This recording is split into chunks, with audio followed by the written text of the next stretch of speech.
ദൈവത്തിൻ്റെ അതിപരിശുദ്ധമായ നാമം വാഴ്ത്തപ്പെടുമാറാകട്ടെ. ഇന്നത്തെ വായന ഭാഗം ന്യായാധിപന്മാർ 16 മുതൽ 18 വരെയുള്ള അധ്യായങ്ങൾ ആകുന്നു.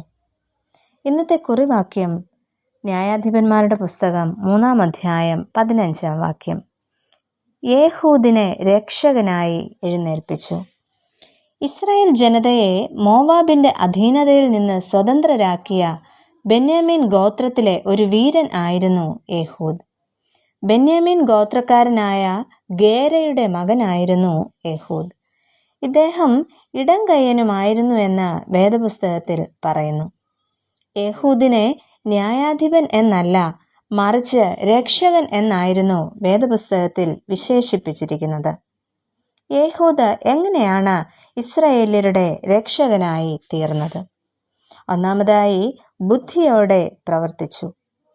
യോർദാൻ നദിയുടെ പടിഞ്ഞാറ് ബെന്യാമീൻ അധിനിവേശം ചെയ്ത പ്രദേശം മോവാബ് രാജാവായ എഗ്ലോൻ തൻ്റെ ആധിപത്യത്തിന് കീഴിലാക്കുന്നു. അതിനാൽ നീണ്ട 18 വർഷം അവർ എഗ്ലോന് കപ്പം കൊടുത്തുകൊണ്ടിരുന്നു. ഈ സാഹചര്യത്തിലാണ് ഇടംകയ്യനായ ഏഹൂദ് ബെന്യാമീൻ ഗോത്രത്തിൻ്റെ രക്ഷകനായി മുന്നിട്ടിറങ്ങുന്നത്. പീഡനമനുഭവിച്ച സ്വന്തം ജനതയെ ഉദ്ധരിക്കുവാൻ ഏഹൂദ് ഉപായം തയ്യാറാക്കുന്നു.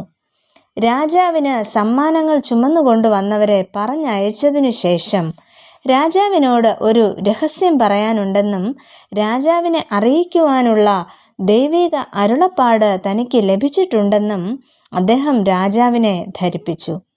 അങ്ങനെ രാജാവ് തൻ്റെ അംഗരക്ഷകരെ പുറത്താക്കുന്നു.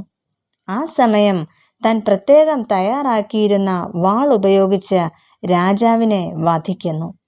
തുടർന്ന് ആപത്ത് മനസ്സിലാക്കി യോർദാൻ കടന്ന് സ്വന്തം നാട്ടിലേക്ക് പലായനം ചെയ്ത മോവാബ്യരെ എല്ലാം കടവുകളിൽ വെച്ച് ഇസ്രായേൽ പടയാളികൾ വെട്ടിവീഴ്ത്തുകയാണ് ചെയ്യുന്നത്. അങ്ങനെ മോവാബിൻ്റെ ആധിപത്യം അവസാനിപ്പിച്ച് സമാധാനം കൈവരുത്തുവാൻ ഏഹൂദിന് സാധിച്ചു.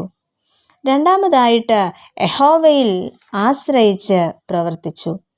മേൽപ്പറഞ്ഞ സംഭവത്തോടെ ഏഹൂദ്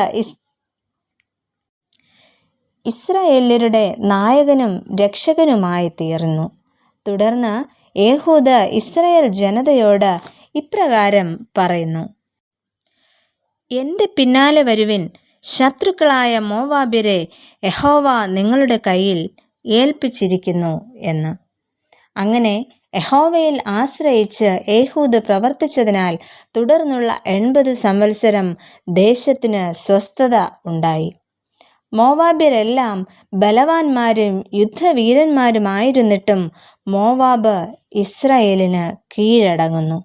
പ്രിയമുള്ളവരെ, പ്രശ്നങ്ങൾ എപ്പോഴും ജീവിതത്തിൽ ഉണ്ടാകും.